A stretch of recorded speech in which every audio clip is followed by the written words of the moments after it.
E aí, pessoal, tudo bem? Bom, vamos falar de escândalos em esportes americanos.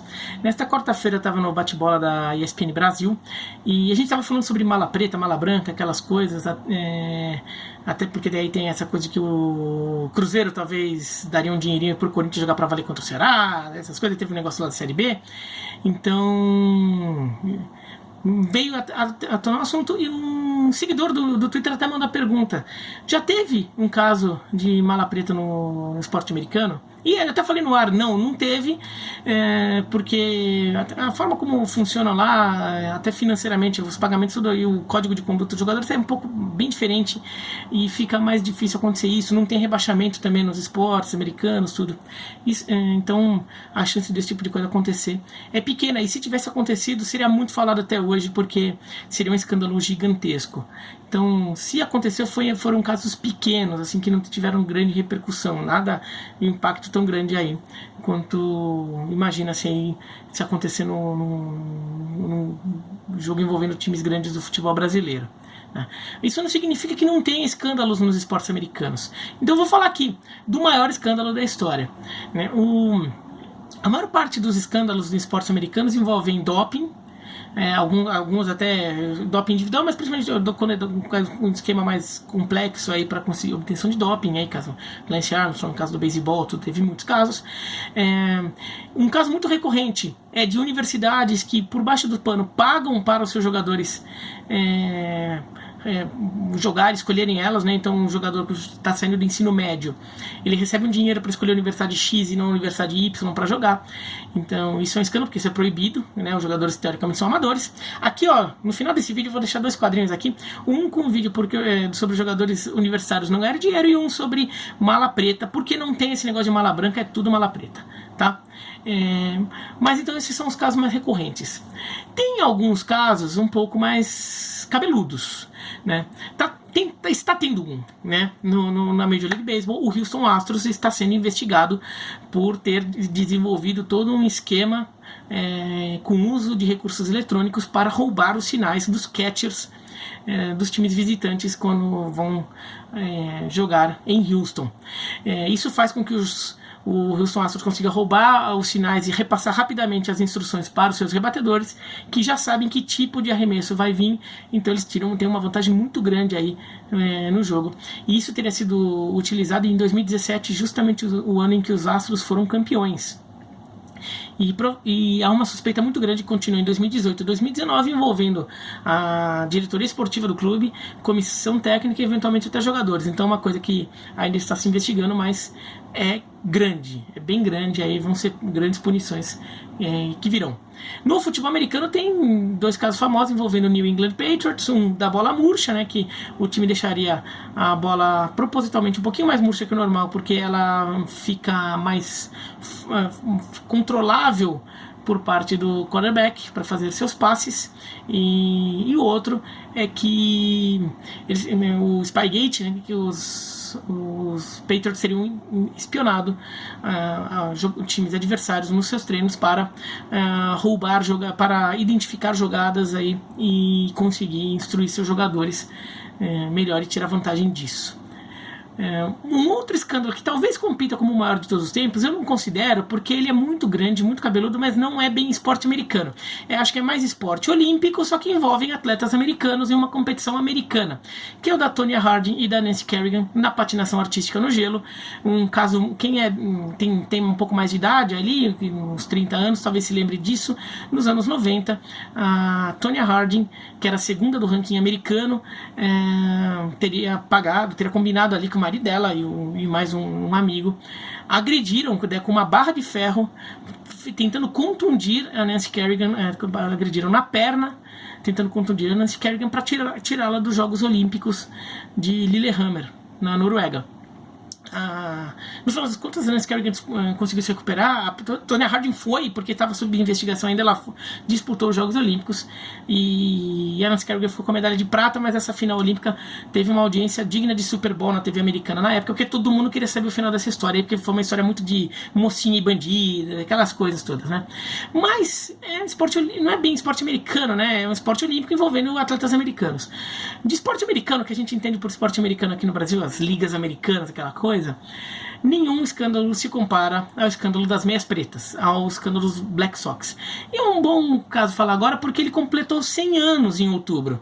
Ele ocorreu em outubro de 1919 na World Series.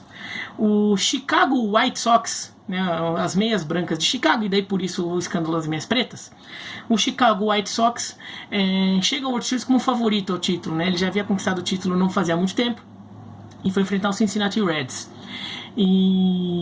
Mas o Chicago White Sox estava com problemas internos ali no vestiário, inclusive com insatisfação do elenco em relação ao Charles Comiskey, que era o dono da franquia, por pagar mal seus jogadores. E era um dos times já mais fortes da liga, todos eles achavam que mereciam mais. E eles não tinham muito poder de negociação, porque na época existia a Reserve Clause, que era, em bom português, a lei do passe. Então o jogador não poderia se transferir de um time para o outro sem a aprovação do time que ele estava. Mesmo que o contrato acabasse, ele não podia sair. O vínculo esportivo dele continuava com o time para o qual ele jogava. Então eles estavam insatisfeitos, não se ganhava muito, os jogadores não eram milionários na época, tanto é que quando o beisebol parava, os jogadores normalmente tinham um segundo emprego, né, durante o inverno para ter uma renda durante as férias do beisebol. Então, o que eles ganhavam durante a temporada não era suficiente para provê-los ali durante os meses de parada, como acontece hoje. Então, havia uma insatisfação aí. E daí, já havia no beisebol, já rolava uma história, já rolava especulações, zum ali, de que jogadores, às vezes, eventualmente recebiam dinheiro de apostador ali para fazer mais assim, mais assado, porque isso poderia dar uma rendinha extra, tudo. Então não era um negócio original, ninguém estava inventando a roda ali, tá? Mas um dos jogadores do Chicago White Sox, o Chick Gamble, ele teve a sacada de vender a World Series, fazer algo maior. Não é só vender um joguinho ali para ganhar um dinheirinho extra, não. Vender a World Series como um todo, né? Então, ainda mais o Chicago White Sox favorito vendendo a World Series, quer dizer, todo mundo estava apostando no Chicago White Sox para ganhar. E se o Chicago White Sox perde, quem apostou no Cincinnati Reds ia ganhar muito dinheiro. Então ele entra em contato com alguns apostadores e consegue delinear um esquema ali com valores e até com códigos de como funcionaria tudo isso. O Chicago White Sox, só metade dos jogadores do time acabam entrando, até porque era um elenco que era rachado por dentro, então os jogadores não se falavam muito, uma parte num grupo não falava muito com o outro, então só um dos grupos topa, e isso torna o esquema ainda mais complicado, porque alguns jogadores estavam jogando sério e alguns jogadores estavam entregando, então ficava meio maluco, né? Além disso, teve o favorecimento de que um dos jogadores que não entrou no esquema era o melhor arremessador do time, e ele fica doente nas semanas da World Series, e quem os reservas dele eram os jogadores que estavam no esquema, então entregaram os jogos. Então o Chicago White Sox ainda teve esse componente extra. Logo no primeiro jogo, o arremessador que estava participando do esquema, como sinal de que havia o esquema para os apostadores saberem que estava no esquema, ele dá uma bolada no rebatedor adversário, logo de cara, logo na primeira rebatedor do primeiro jogo. Isso é um sinal de que, olha, o esquema está funcionando. Houve um fluxo de apostas muito grande no Cincinnati Reds, o que até causou desconfiança na época, porque imediatamente falaram que todo mundo está apostando no Cincinnati Reds, não é o time favorito, não faz sentido. Então já ficou alguma coisa estranha ali. O Cincinnati Reds ganhou o primeiro jogo e ganhou o segundo jogo. O terceiro jogo foi vencido pelo Chicago White Sox, que os jogadores que estavam jogando para valer conseguiram fazer o time ganhar. O time jogou e ganhou.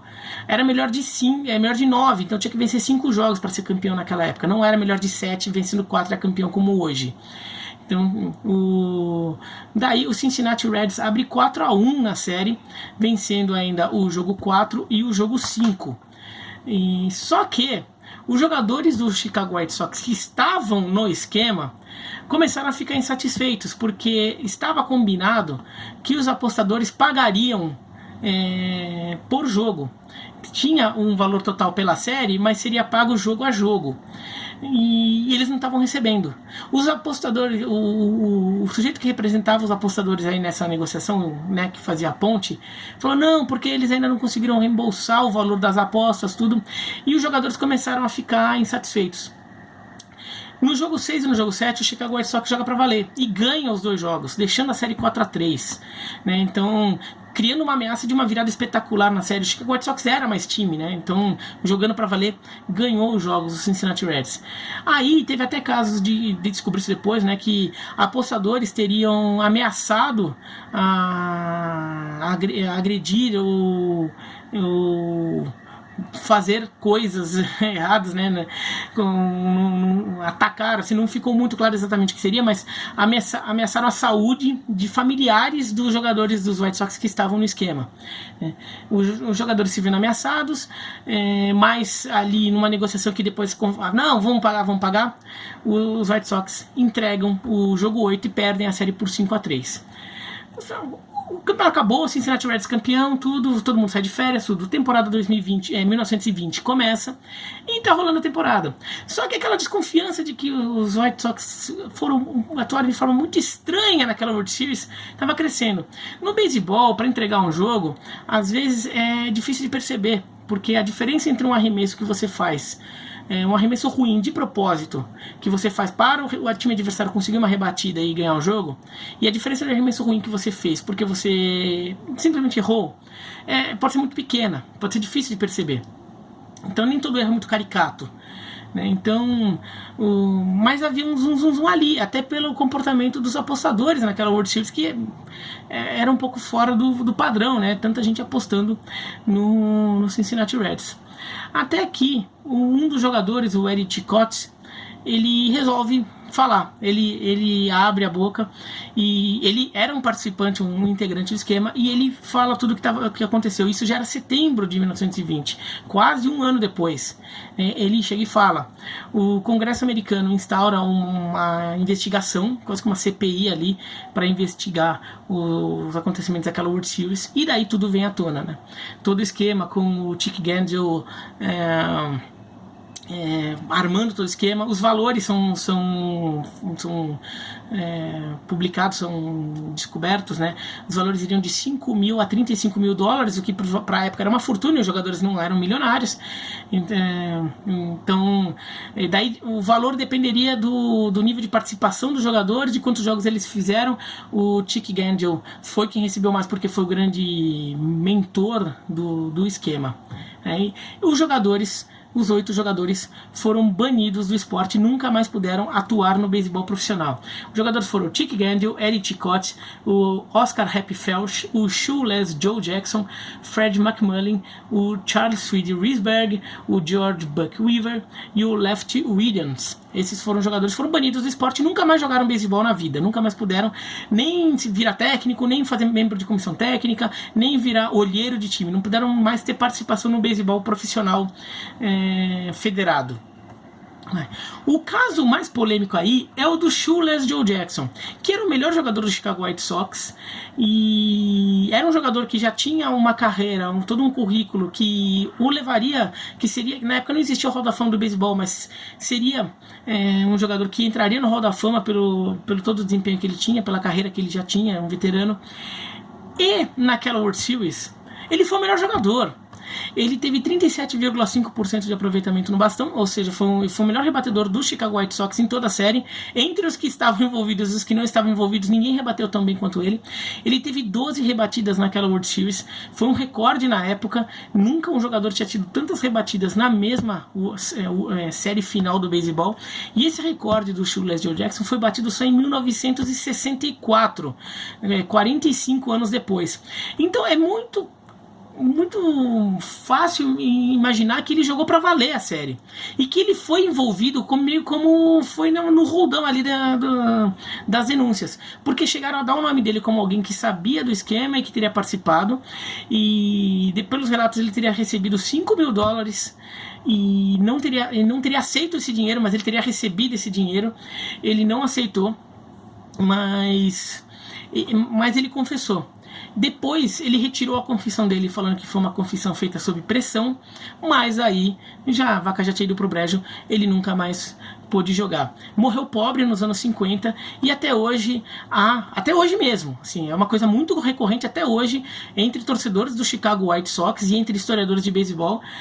Há alguns que defendem que o Shoeless Joe Jackson seja perdoado e seja colocado no Hall da Fama do beisebol, porque são muito tênues as provas, as evidências de que ele teria participado do escândalo Black Sox. Desde então a Major League Baseball a partir de então ela se tornou bastante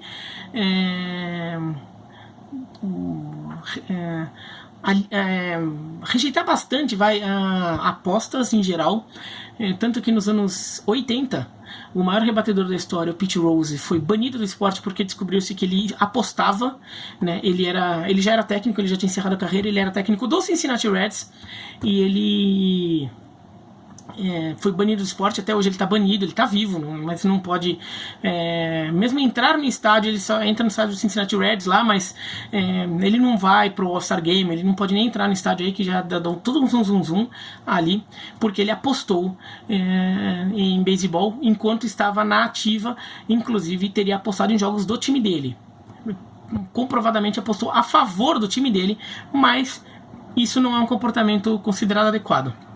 Nos últimos anos a Major League Baseball se tornou um pouquinho mais simpática a ideia de apostas, até porque isso tem gerado muito dinheiro, mas o escândalo Black Sox ainda é muito forte e até hoje tem repercussão.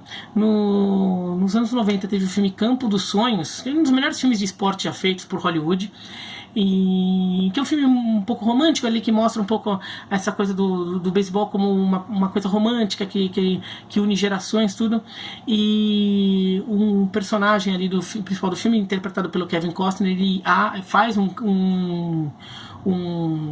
campo de beisebol na fazenda dele no interior do estado de Iowa, e nisso vários jogadores do passado começam a aparecer, fantasmas dele começam a aparecer para jogar naquele campo, porque querendo ter uma última oportunidade, ter um último jogo de beisebol na vida, já que foram todos jogadores que acabaram ou rejeitados pela liga, porque simplesmente acabaram não tendo oportunidade de jogar mais, ou os jogadores do Chicago White Sox de 1919 reaparecem naquele filme.